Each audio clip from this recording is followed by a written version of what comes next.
Hello, everybody. Good morning and welcome to Live at the Waterhole. Where first up, we're at the Okukuyu Waterhole in the Etosha National Park of Namibia.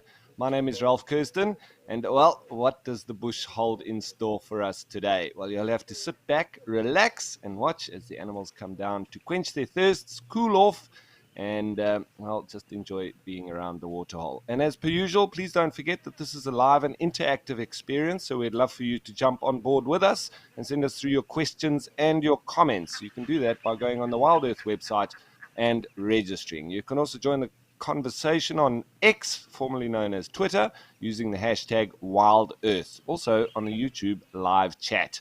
Whatever it is, wildlife related, send it through. We'd love to hear from you. Quite a bit of clouds about here in Etosha. This is the time of year when the rains do start trickling through, but the bigger rains normally predicted for between January and March. So it's generally when it starts building now. And well, it's still pretty dry for now, though, and so the animals haven't quite dispersed just yet. We've seen quite a few zebra there. There's some oryx or gemsbok. And hopefully we'll have lots of elephant activity when it gets hot going through to midday. Speaking of the clouds here, I think it's time we go and have a look what the weather's going to be like across all the different locations.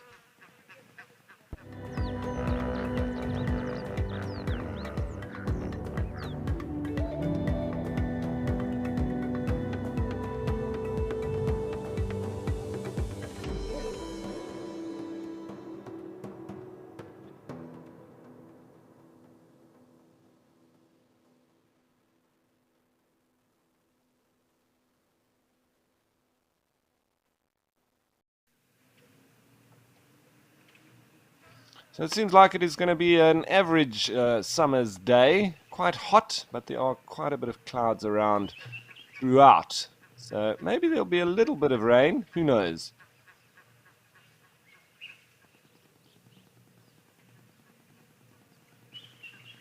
Yesterday was very hot as well, and so we did have a lot of elephant activity, and we can probably expect the same today.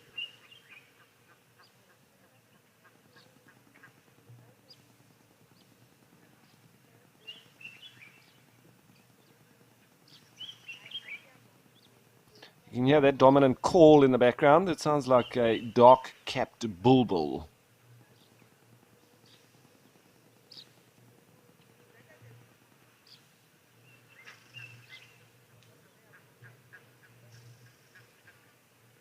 So, Joanna, thanks for your question, and I think so. The animals, I definitely do think, feel relieved. Not only does it cool them off, but it makes the water a lot more available for them.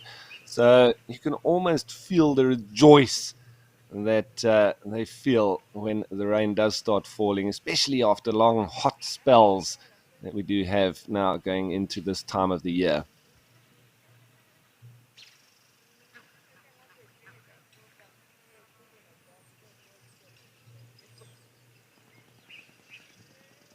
What happens here in Okukuyu and in Etosha at large is that the animals really disperse once the heavy rains come because there's so much water availability. They don't need to really leave the areas or their feeding grounds where they spend a lot of the time. So currently they're doing a sort of trek between where they feed and where they drink, and then they've got to concentrate at these permanent water holes. But that also makes them susceptible to predators because they generally also sit and wait around these water points too, the animals concentrating around them. So times are becoming a little bit more tough for the predators, but better for the herbivores because there'll be lots more water availability, and so they won't have to concentrate and make themselves susceptible to being taken out, especially by lions.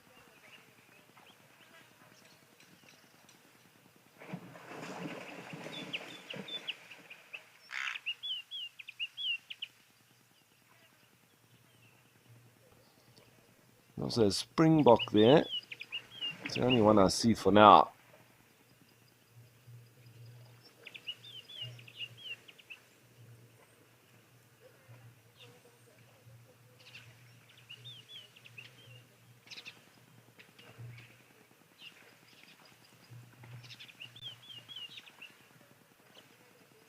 A white bird just flew across and landed over on the other side of the waterhole. I think it might be an egret.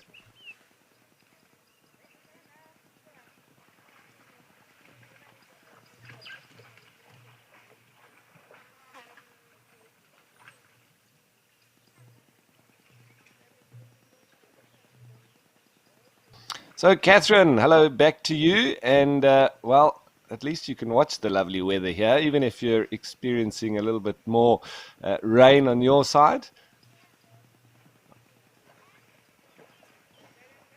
Down here in the southern hemisphere, we do experience very hot Christmas weather. And for us, it's a time for being outside around the swimming pool, going to the beach, and all of those kind of things. Watermelon. That's something that we hold dear around Christmas. Definitely not snow and cold for us. And of course, sunscreen, the smell of it, it always reminds me of Christmas and getting sunburnt as well.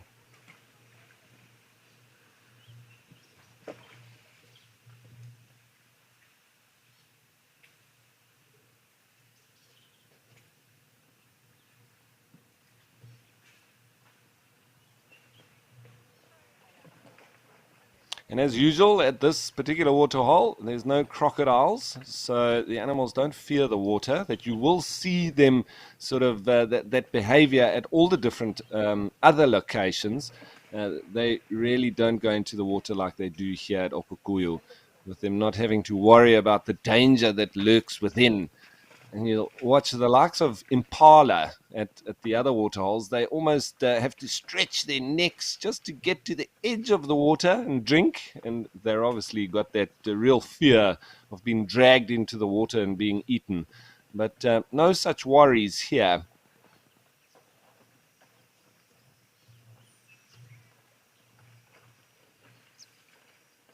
You see that little grebe often goes up to the animals that come to drink and almost seemingly want to try and chase them out of his little water hole.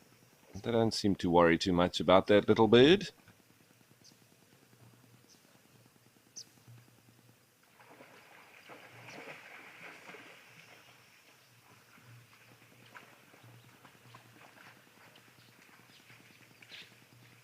So Benji, yeah, good question. There are a lot of dust storms that come through here, especially when the east wind starts to blow. And this is the sort of time of year.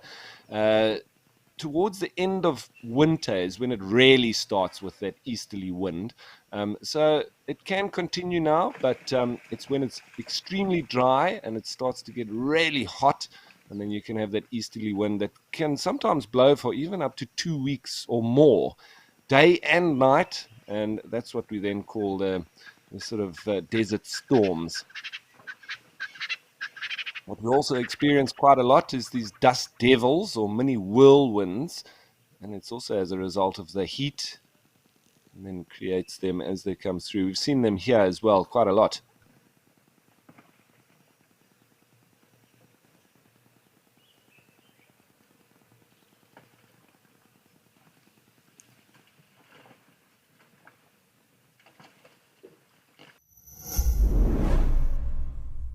The world is celebrating Trivia Day, and WildEarth wants to share little trinkets of knowledge with you.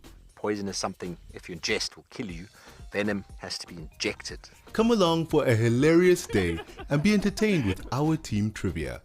Our expert naturalists across locations will pair up and compete in wildlife trivia in a battle to be the smarty pants of the safari.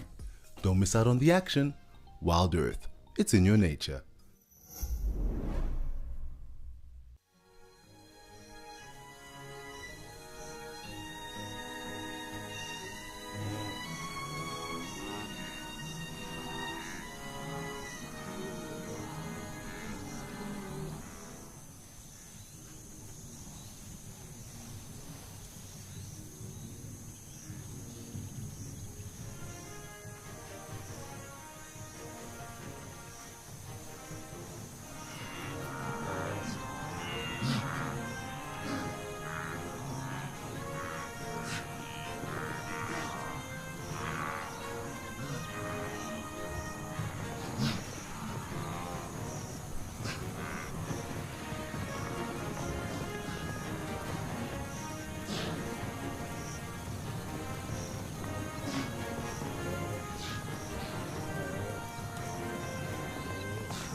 Just makes for beautiful colors now.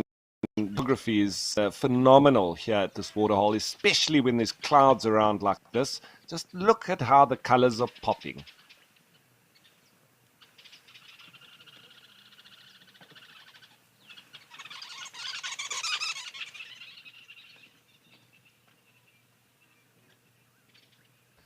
That little bird calling, I do believe, is a sociable weaver.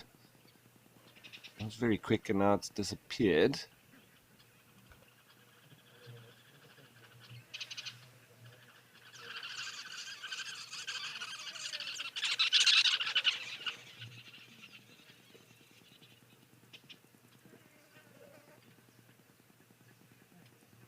So Rosie, a lot of the area around here has got this kind of these white rocks, but off in the distance there you can see that there is a real tree line.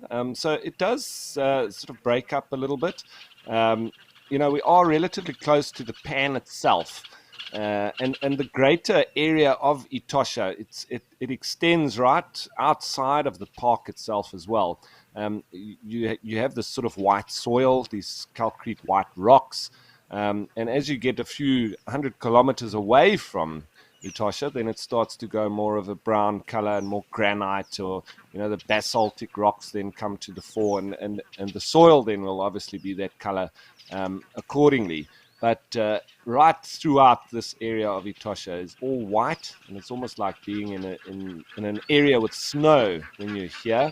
Very bright, and so it's important to have your sunglasses when you do go to this national park. I've forgotten mine or lost mine out on safari a couple of times, because I've been here hundreds of times and really struggled on those times. So it's a good tip that if you do head to Etosha National Park, make sure that you've got a good pair of sunglasses.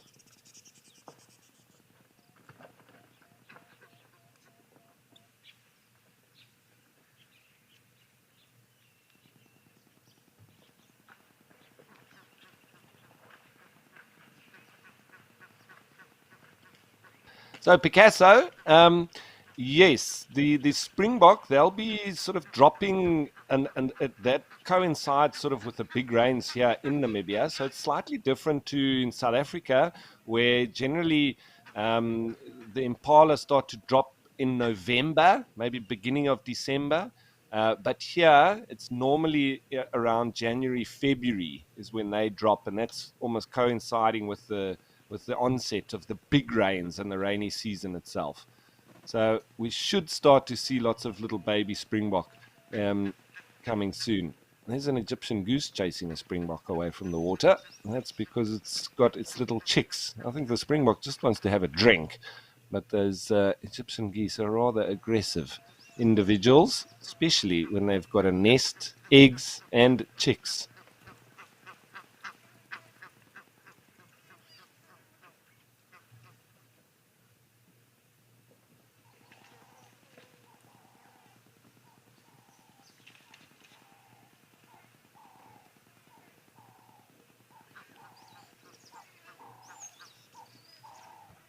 So Annette, thanks for your comment, and it really is beautiful here. There's a little bit of wind now, so it is breaking up the reflections on the water. But when, especially the zebra, they make for beautiful photographs when there's no wind and you have this double up of all the stripes in the reflection of the water.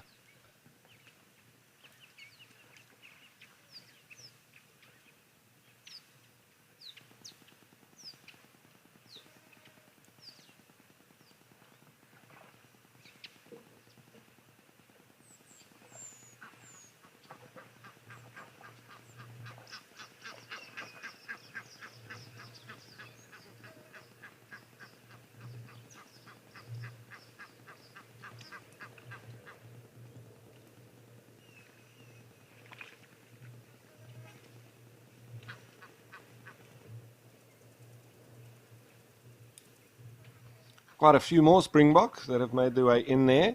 Always hope to see black-faced impala. They also like to drink on that side where the springbok are now. Haven't seen any today just yet.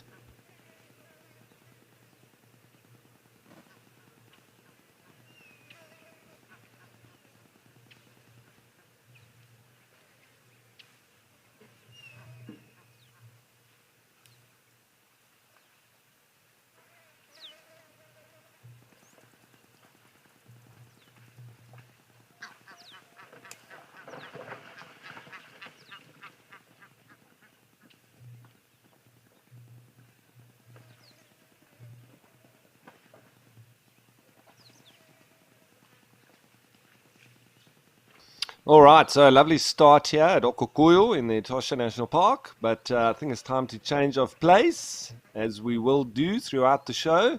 But this time, I think let's go to South Africa and the Greater Kruger National Park and Djuma.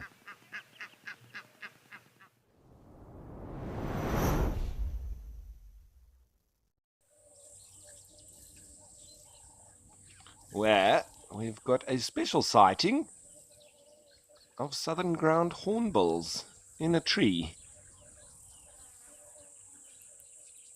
We have been seeing a little family group of male and a female and an immature. I think this might be them. Maybe also feeling the heat and just trying to cool off up in the tree. So that one there on the right looks to be the immature.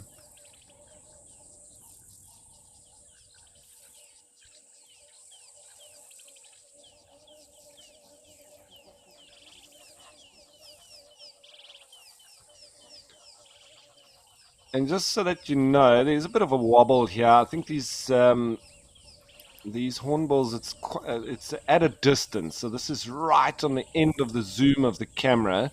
So you can understand it. There's just a little bit of movement on there. So apologies for that, but I think it's still worth it to see these very special birds.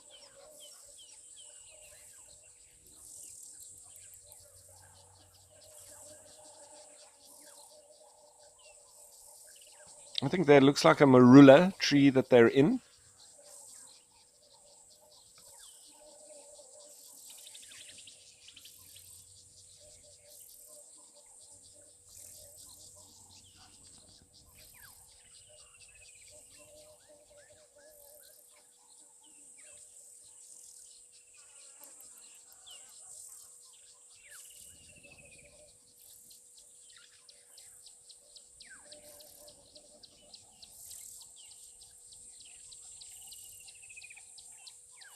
So, Jamie, thanks for your comment. And yeah, this is pretty cool. You don't often get to see southern ground hornbills. I think they are very rare, but I think on the IUCN red data list, I think they're actually endangered. And it's mainly down to human encroachment. Uh, this is one of the largest reasons of animals that do become endangered, and also because they're quite specialists. And we generally find that species that are specialized, that they always struggle when there's, you know, greater human population is growing, and the trees. The requirement for their nesting is that they have these big trees with huge cavities in them. So the trees need to be very big and old, and so very specialist nesting requirements. A lot of the trees that they do nest in have been cut down. In the likes of Botswana, for instance, those big trees, there was a big problem because they were being cut down for the production of makoros, or these canoes, and they've slowly started to stop that, and they're now building those makoros out of fiberglass, so at least trying to alleviate a little bit of the destruction of their nesting areas.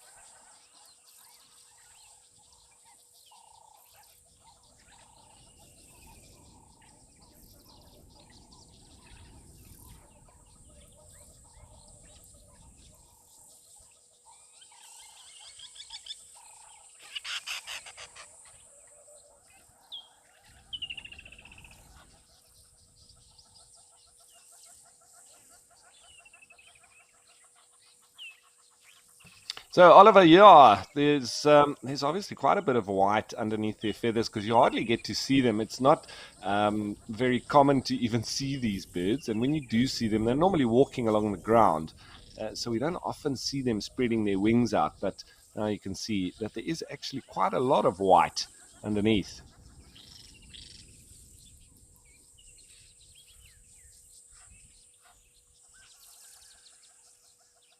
So, and just some interesting information about the southern ground hornbills. As you're seeing that white now once again, they're large birds and they weigh in between 3.5 to 4 kilograms. They measure between 90 and 110 centimeters in height, so just over a meter. And the adult birds generally have black plumage. which covers their entire body except the 10 primary feathers in their coverts, which are usually white, which is what we're seeing there now.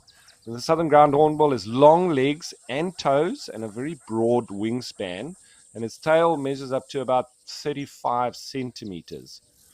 The bill is black with a low casque ridge at its base.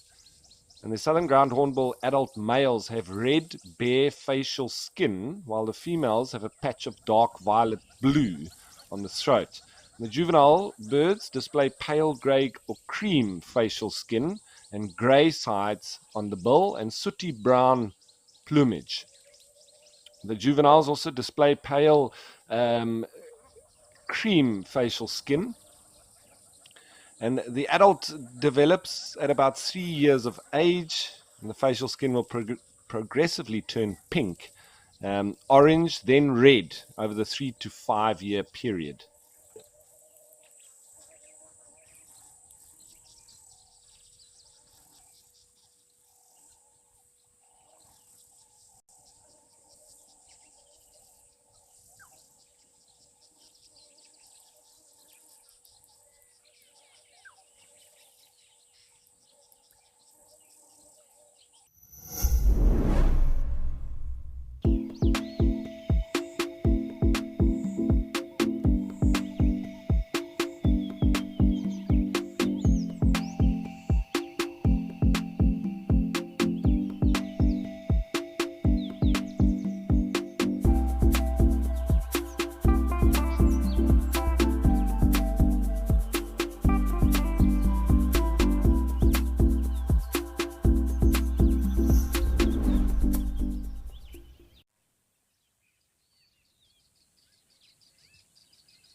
And of course, in the background, you can hear the ever present woodland kingfisher calling at this time of the year, as well as what we're hearing now. It does sound like the Meaves long-tailed starling, either that or red-billed buffalo weavers.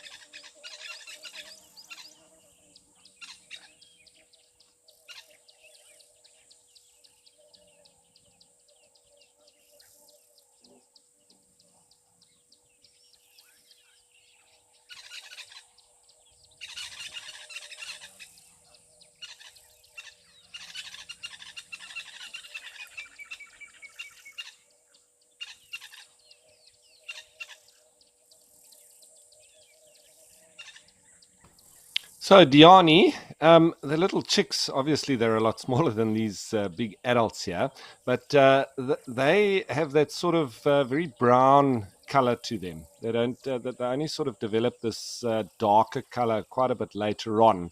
And it's very rare actually to see those little chicks because they obviously stay inside those cavities.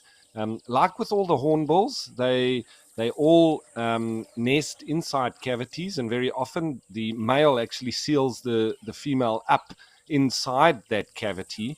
And so she literally plucks out all of her feathers and only just keeps the soft, downy feathers on the inside. It just enables her to have enough moving space inside the cavity itself. So she will then stay inside there, and the male closes it up with mud, and he only leaves a slit just so that he can feed her. So then the male has to be kept very busy. He'll be flying off getting food for her, and then once the eggs actually hatch, he will then even be more busy. And she's totally reliant on him. But people used to believe that if the male had to die for some reason, maybe he got predated on, or there was an accident, or whatever, that the female would starve. But in fact, they've seen after this that the female on the inside, she can give off a distress call, and other males will start to come and help and feed her. So this has been known to happen with the other hornbills. I'm not so sure, with the ground hornbill, but because they're so rare, so potentially there wouldn't be other males around to assist. Anyway, she would then remain inside that cavity once the chicks hatch, and then the male will continue to feed all of them. And then at a point where there's literally no more space inside this cavity, the female will break open the sort of mud entrance that has been sealed up, and then they'll all come out onto the tree, and then they'll sort of slowly fledge from there. But they've already grown to quite a substantial size at that point. So quite difficult to see baby hornbills just after they've hatched because of this particular reason. And once we see them, they're sort of in this juvenile phase that we're seeing now. This one is sort of a little bit older than that, and it seems to be doing very well.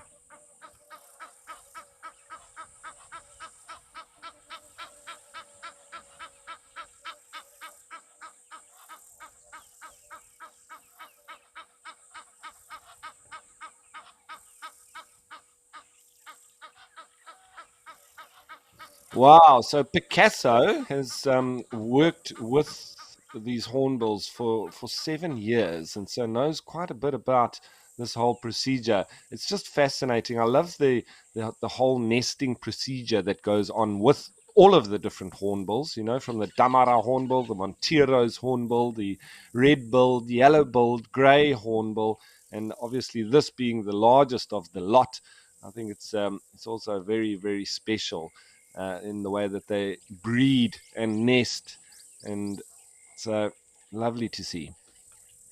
And thanks for that info, Picasso. It's very much appreciated, and lovely that you can also get to watch the birds that you've worked with for 7 years, apparently.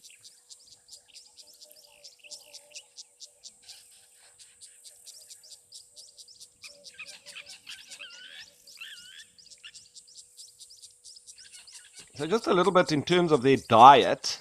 They are omnivorous, and the group often spends most of their time every day walking long distances, foraging. So that's where we normally see them, and as the name suggests, rather terrestrial, walking around.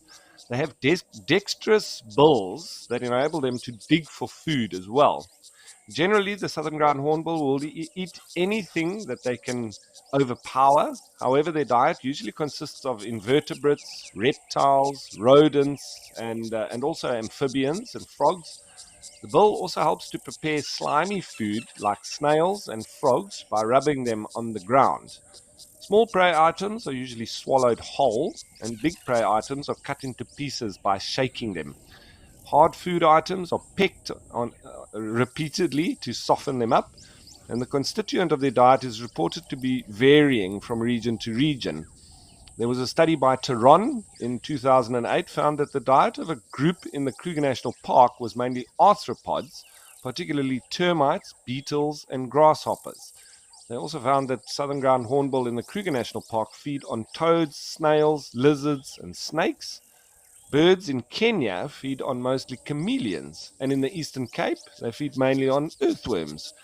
So I think it all depends on exactly where they are and the food availability in that particular area.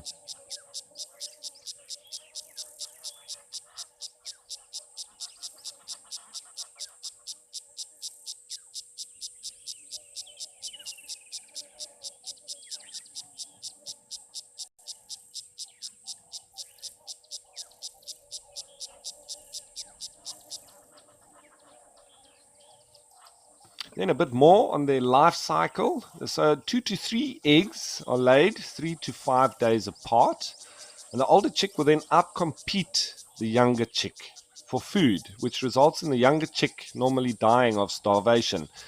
And with these larger birds, it's the same with secretary birds and a lot of birds of prey. It's normally that there's 1 or 2 chicks that will survive, and then the extra eggs that they have is normally an insurance policy that if that first one dies for whatever reason, at least then they have the other one. But if that first one survives, it normally survives to the detriment of the other eggs and chicks, because it just dominates the food. And when the adults arrive back and the food comes out, they're the ones that just swallow it down. And sometimes the chicks even land up eating their sibling in what we call a Cain and Abel effect. So consequently, only one chick is raised after the first couple of weeks, and southern ground hornbill are believed to reach maturity at about 8 years of age. So they take a relatively long time to get to maturity, with an average of one chick fledged every 6 years. So they don't breed very fast, and this is obviously another reason why they are endangered, because of their slow breeding cycle. There's approximately 70% juvenile mortality and 1.5% adult turnover. They usually live for about 40 to 50 years, and the oldest bird recorded was more than 60 years old. Very, very interesting. The species live in a cooperative breeding group with a breeding male and female. And the group is usually made of up to 2 to 11 individuals, with males helping the breeding pair in defending the territory and rearing the chick. So I haven't, in my experience, seen any more than two. But, I think historically they actually would have then been like a cooperative breeder, um, and having much bigger groups all together. Whereas now, I think having with their numbers having dwindled, generally only seeing one pair and two, helping to rear the young.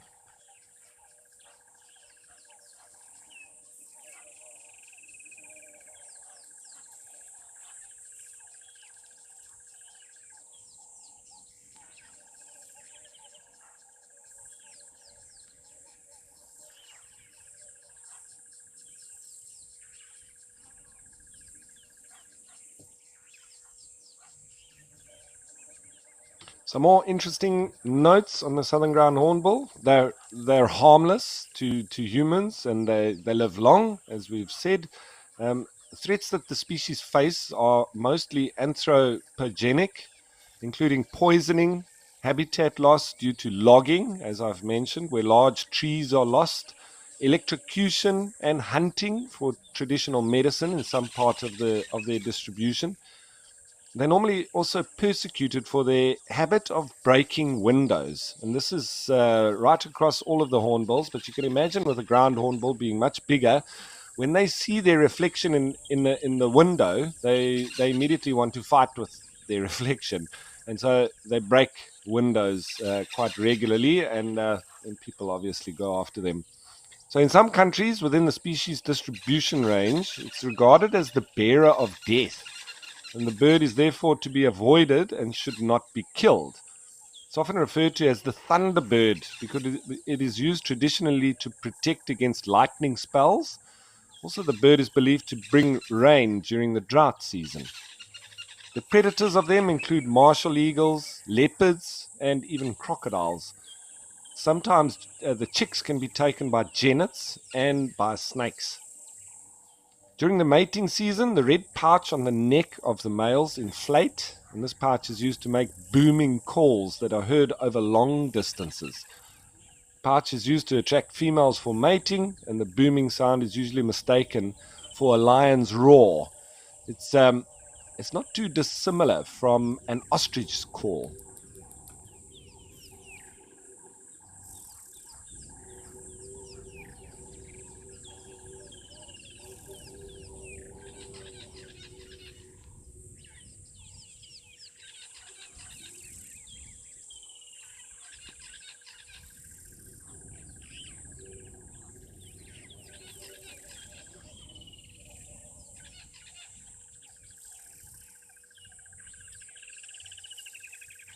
And you hear the continuous call there of a crested barbet.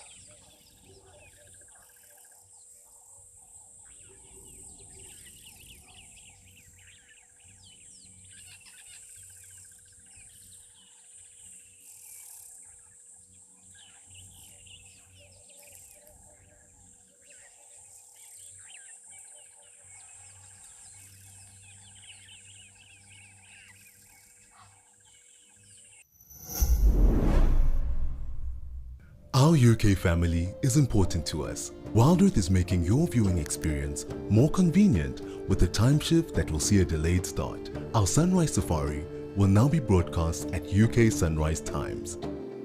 Don't miss a moment of your favorite shows. To watch it live, go to the WildEarth app or website. Incredible. WildEarth, connecting you to nature.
So it looks like they're all just busy with a bit of feather maintenance. Working through all the different feathers, making sure they're all in line and nicely combed.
So, Franna, you're asking an interesting question if birds sweat.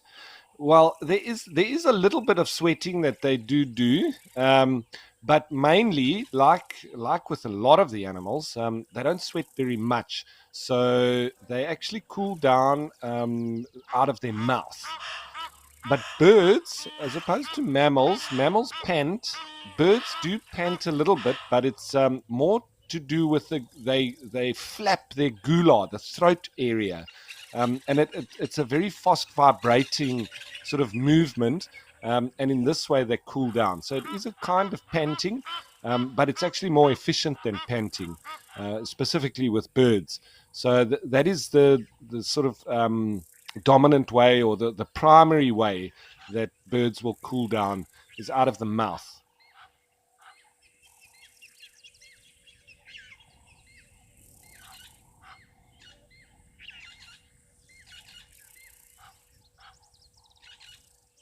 And in fact, Franna, just having a look and doing a bit more research, and I found that on Discover Wildlife, they're saying birds do not even have sweat glands. So they can't sweat in the traditional way that we can, but they can evaporate water through their respiratory tract, as I suggested. And so if you watch a bird on a hot summer's day, you may see that movement of the throat area. And what they actually do is they rapidly move the floor of its mouth, and that's where we term it that gular flutter. And they obviously also do then look for shade. And sometimes also go down in the water and have a bit of a bath. You see this juvenile looks like oh, he's trying to eat something there, but he just dropped it. Is he trying to eat it? He's just grabbing leaves.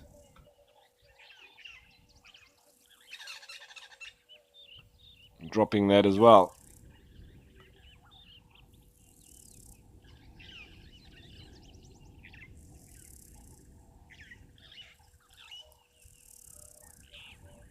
Sorry once again about the wobble. You can understand as we zoomed out, you can see how far across on the other side of the waterhole these birds are.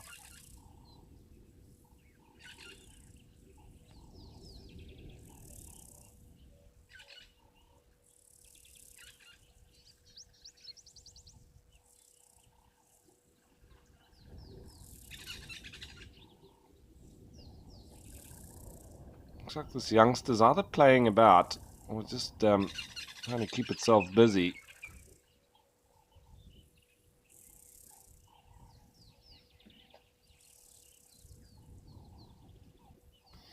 Oh, I think he's headed for the ground. Hopefully we'll see the adults also go down onto the ground. Maybe they'll come a bit closer. That would be nice. Now we can get rid of this wobble as well.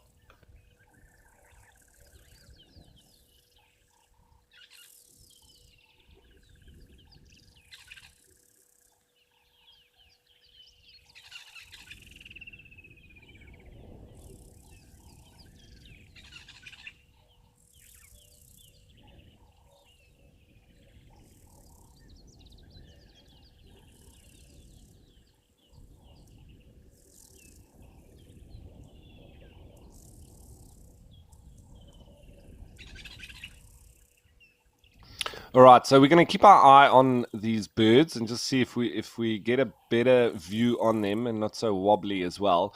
We can always come back, but I think for the time being, while we can't really see them that nicely, let's head on over to the Madikwe Game Reserve and Jamala.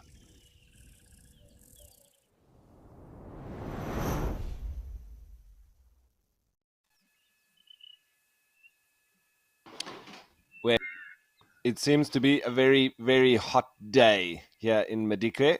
Too hot for some. You can see the youngsters lying flat out there having a sleep, and the rest of them all trying to huddle in around the shade of this fig tree.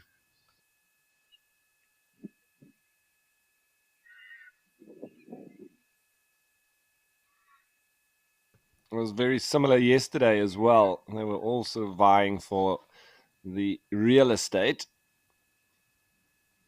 High value is the shade when it's hot like this.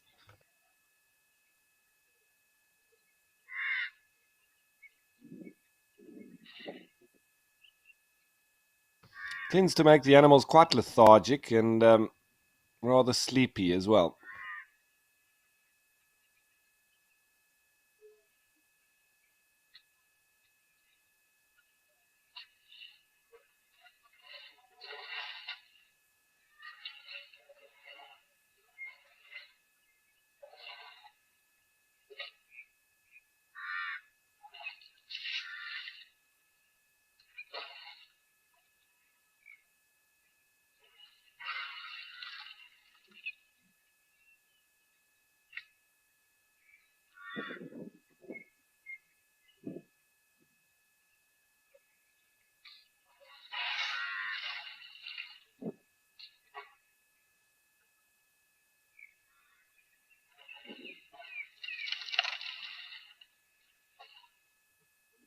So Jonah, no, look, I mean, mammals generally, we do have sweat glands. I think humans, we probably sweat more than most mammals, and we're very water inefficient. We lose a lot of water through the process of sweating, which is assisting in keeping us cool. But we need to replace that water very quickly as well, otherwise you dehydrate.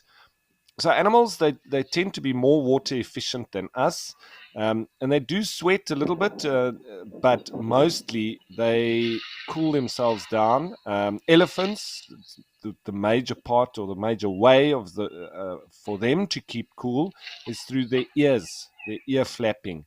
And so even here, standing in the shade, when it's very hot, you'll still see them flapping their ears, and that's the way that they will then have the primary method of cooling down. A lot of the other animals will do more panting and passing air over their tongue, and that's obviously then there's a lot of water loss through the tongue more so, but that's still more energy water efficient than us as humans, where we sweat pretty much over our entire body. Um, but it's important for them to be able to keep cool or to keep warm, and the energy requirement thereof is also important as well, and the water loss. So all of this comes into play with the specific species and their methods of survival. Reptiles are very water efficient as well, and they also generally cool down, using or opening their mouth, and also then just going into areas that is cooler in the shade or in the water. Um,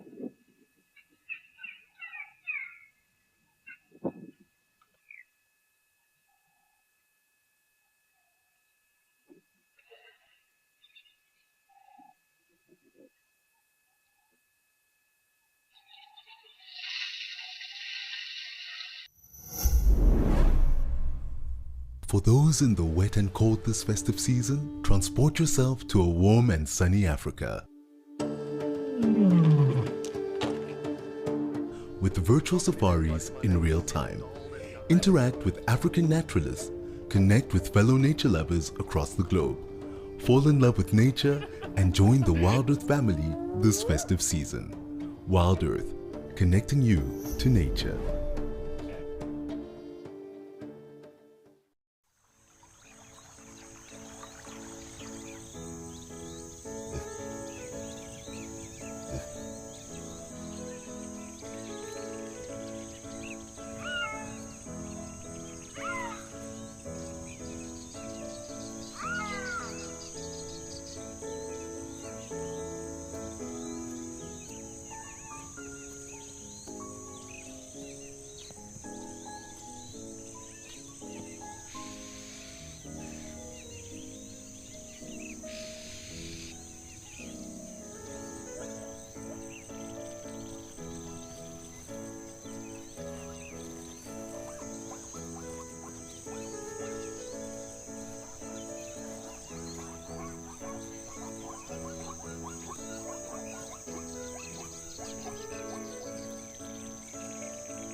So you can actually see there's little to no activity apart from these two bulls here at the waterhole.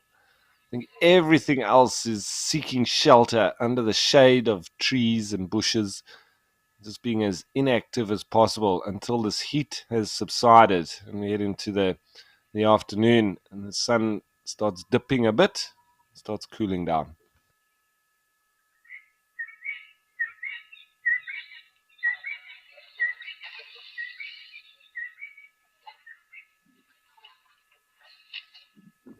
So, Joanne, yeah, I must agree with you. The Ellies do seem hot. Luckily, they've got a nice water hole like this where they can get a reprieve and spray the water all over themselves, nicely cool off, and then head for the shade as well. So, it's not all bad. See that elephant now spraying water over itself?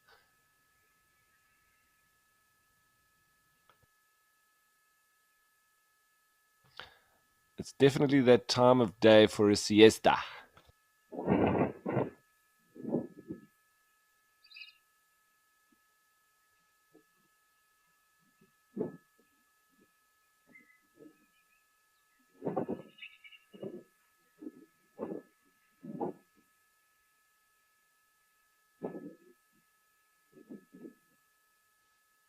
So there was a comment coming in about yesterday's show, and there was a young bull elephant when we started the show, and he was cavorting around, going absolutely nuts. And he landed up chasing a warthog for quite some time. Eventually, the warthog trotted off, and then the elephant took out his anger on a bush. He absolutely destroyed the bush, stomped on it, lay on it, and even I think eventually tusked it as well. He threw it in the air, and he was doing all sorts of craziness. But eventually he disappeared off into the thicket, and then everything calmed down once more. But this goes to show the boisterous nature of specifically the younger bulls and why they do get pushed out of the herd when they start getting a little bit too rough around the youngsters.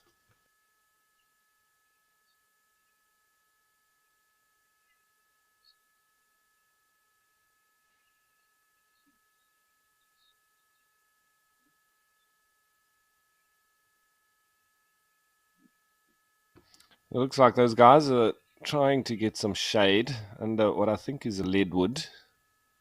There's three bulls there. I think where that breeding herd is, that is definitely prime real estate spot under that fig tree. Lovely shade. Where for a big elephant, you do need a decent amount of shade, and I don't know if that leadwood's providing too much of it.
So, and back to this group that's got some lovely shade there.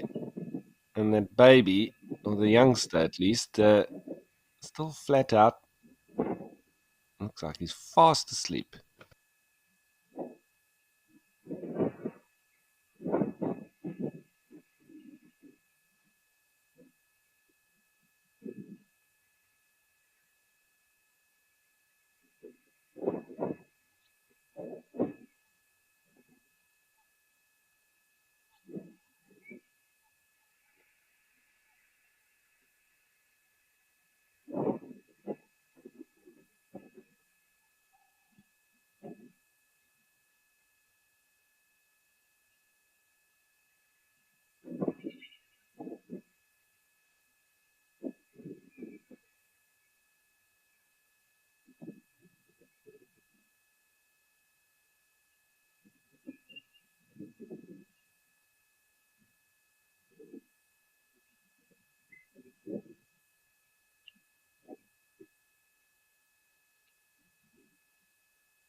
All right, so these Ellies are not doing too much and just trying to sort of survive the heat of the day. Hopefully, they'll be a little bit more active later on, and that little youngster will wake up and come down to the water.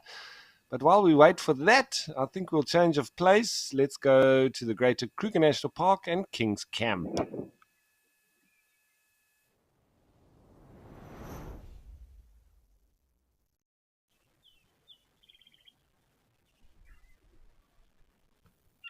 Where it's also seemingly pretty hot, but a nice group of impala out and coming down for a drink.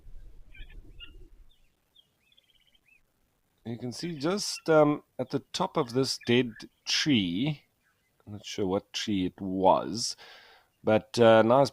There's a huge nest of red-billed buffalo weavers. That's what you can also hear calling. A very messy nest that they make. It's all full of sticks.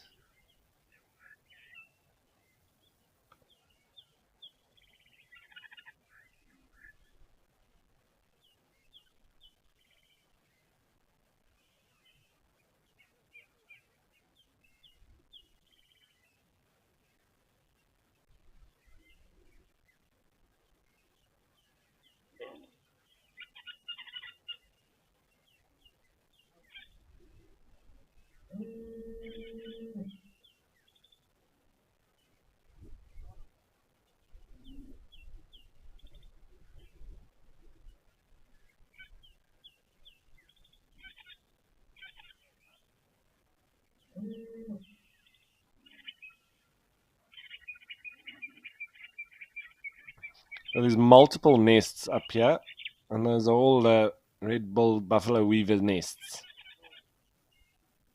Also cooperative breeders. So there's like an alpha male and female, and then siblings and offspring. Everybody assists that alpha male and female for building the nest, for feeding the chicks and rearing them, and all of that. And they sort of forego their rights to breed, but their genetics going through in their parents, or in that alpha male and female, so they assist in keeping that genetic line going.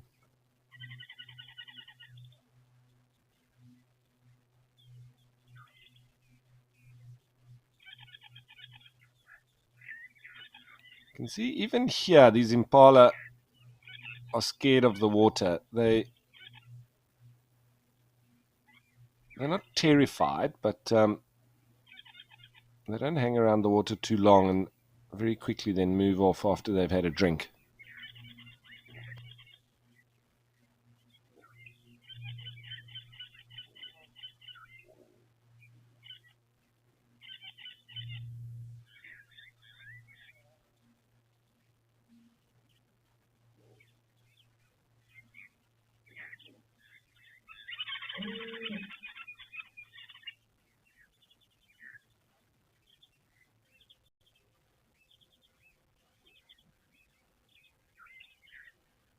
Oh, the camera's going on its own little trip here. Just wanting to show us something directly below it.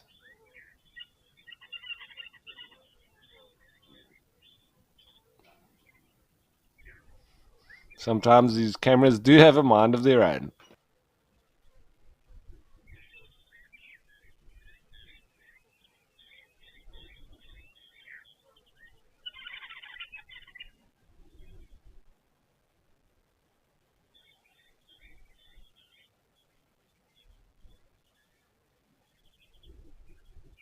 It's quite a decent herd of impala. Some just hanging out in the shade, others grazing as they move through.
So out on safari this morning, Gabe, one of the naturalists, he was talking about oxpeckers, and they were on different animals, but that you don't really see them on a couple of different animals, such as warthogs, elephants, and waterbuck.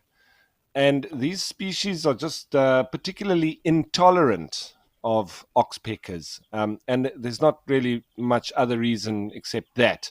I think on elephants and warthogs, you don't really see as many ticks. You can get some ticks on elephants, but it's quite rare in the softer sort of in their armpits. But their skin is just so thick; it's difficult for ticks to latch on. So there's not really that much in the way of food for the oxpeckers anyway. But I have seen oxpeckers land on all these species, but they don't last long. They get chased off. So they just, I think animals that have a little bit more OCD and don't allow the oxpeckers to come on them, climb on them, and pick off ticks. So waterbuck, warthog, elephants are three species that you'll hardly ever see um, oxpeckers on them, and it's just purely down to those particular animals' personalities, and they don't like the oxpeckers and the itchiness it gives them when they jump around on them and move and sort of scissor through their hair. Elephants also don't really have the kind of hair that is conducive to having ticks. Their hair is very thick and wiry. Um, Obviously, waterbuck, you do get lots of ticks on them, and they've got lovely long hair that would be great for the oxpeckers to comb through, but the waterbuck just don't allow them to.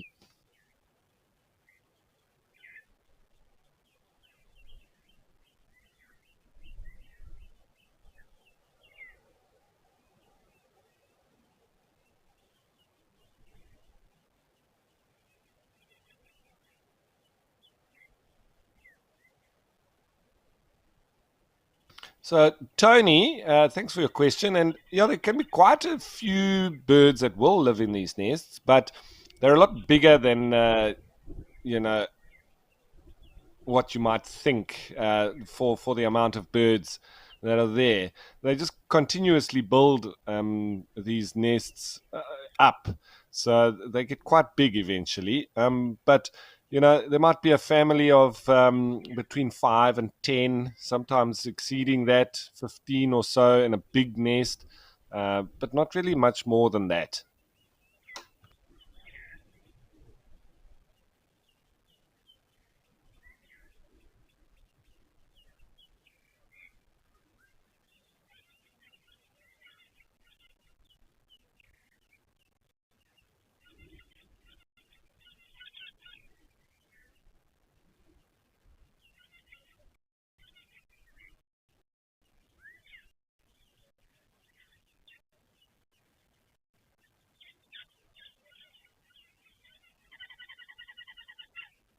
So Chris the giraffe says that he was out on safaris recently, and he spent 10 days out on safari, and he didn't see any vultures. So wondering if they are still in decline. Yes, Chris, they definitely are still in decline. It's mainly, down to a lot of farming uh, practices. But it also depends on where exactly you did go on safari. If you went on safari down in the Eastern Cape, there are pretty much no vultures remaining in the Eastern Cape because of the farming practices, and mainly from poisoning, targeting predators, but then obviously the vultures feeding on those same poison carcasses that are targeting the likes of jackals, caracal, leopard, and trying to stop them from predating on livestock, sheep and goats and cattle. So, and obviously the vultures, very quickly came down to those carcasses that were presented with poison, and so they were wiped out. Every now and then we do get Cape. I've seen a couple of Cape vultures that have passed through the Eastern Cape, but yeah, and there is also in on the Wild Coast. There's a couple of colonies. In one in the Mkombati Game Reserve, but that's yeah. it's quite isolated little pockets of vultures. Generally, yeah, in these parts of the Kruger, there's good populations. In the northwest, there's also good populations. In KwaZulu Natal, decent populations. So I think it all depends on where you went on safari. If it was in one of those areas, then that is quite unusual that you didn't see any vultures, or maybe just a bit unlucky. But yeah, their numbers are still declining, and it's all due to human activities, as always.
So it's actually got lovely and green here in these parts of the Greater Kruger Park. There's been some good rain in recent times, and so the foliage is definitely returned, and it's fully now in the summer period.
So just about every one of the waterholes has a resident pair of Egyptian geese, and here at King's Camp is no different.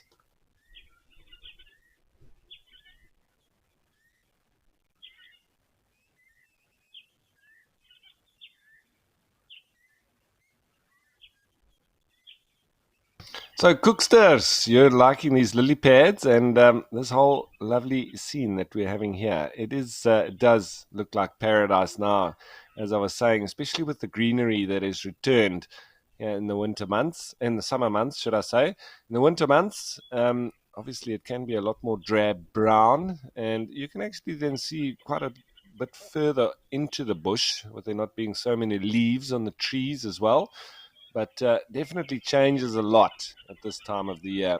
And the greenery does make it look like it is a bushveld paradise.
Right, so just a couple of minutes to go, and we will be introducing all of the AfriCam locations as well. So we'll have a number of different waterholes that we can jump across to from then on.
So the sun coming and going as these clouds move across the sky, and so it does just change the outlook, and it might be helping to cool things down a little bit. But that being said, it's like I said, just about time for us to introduce all of the AfriCam waterholes as well.